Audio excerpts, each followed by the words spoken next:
Stocks are off session lows, but still giving back a good portion of yesterday's historic rally after President Trump's tariff pivot. Let's now bring in Jim Bullard. He's the former president of the St. Louis Fed, now dean of the Mitch Daniels School of Business at Purdue University. Welcome. It's nice to have you on our program. Great to be here on an exciting day.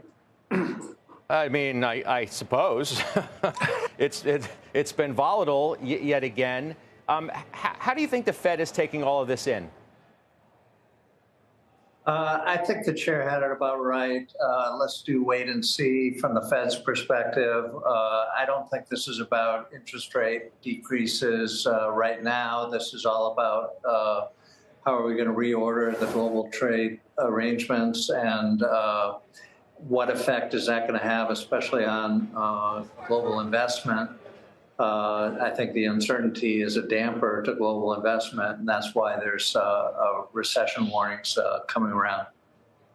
How close do you think the Fed got yesterday, or would consider getting, in a situation where the bond market does what it did yesterday, if not get even worse than that? I interviewed Mohamed El-Erian on this program yesterday. In his mind, they would have gotten pretty close to doing something.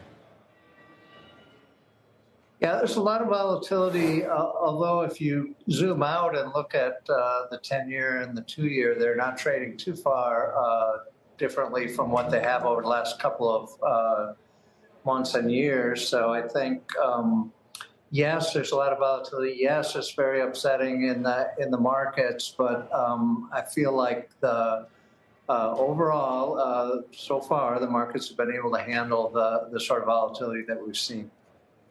What do you make of the continued, rhetoric, I suppose, from the White House, obviously mostly from the president, this notion that you can do a full reorder of this economy and that you can go back to the times of yesteryear, however many decades you want to go back to do that, and bring all of these manufacturing jobs back to the United States?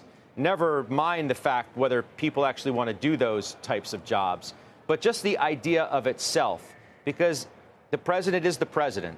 And as long as he continues to talk about that, and if that is in any way part of this strategy, if they actually believe that, how should the Fed and economists think about what that might mean for future growth, costs, and everything else? I don't think you can go back to the manufacturing percentage of the economy that you had in yesteryear, but you probably could get sort of high-quality manufacturing or sort of manufacturing of technically sophisticated goods. I think you bring some of that back, probably with a lot of automation to U.S. shores. You do see some of that occurring.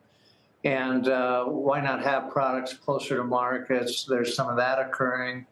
And also the ability of foreign economies to claim that they've got dramatically lower costs than the U.S. That was once a yawning gap between the costs in the two countries, or the developing world and the U.S. That's not as big as you go forward as those countries get richer over time. So I think there's, you could probably stem the decline and maybe get a little bit of increase in the size of the manufacturing sector. It won't be like 1950, but it's something I think voters wanted, and the president's trying to get it to happen.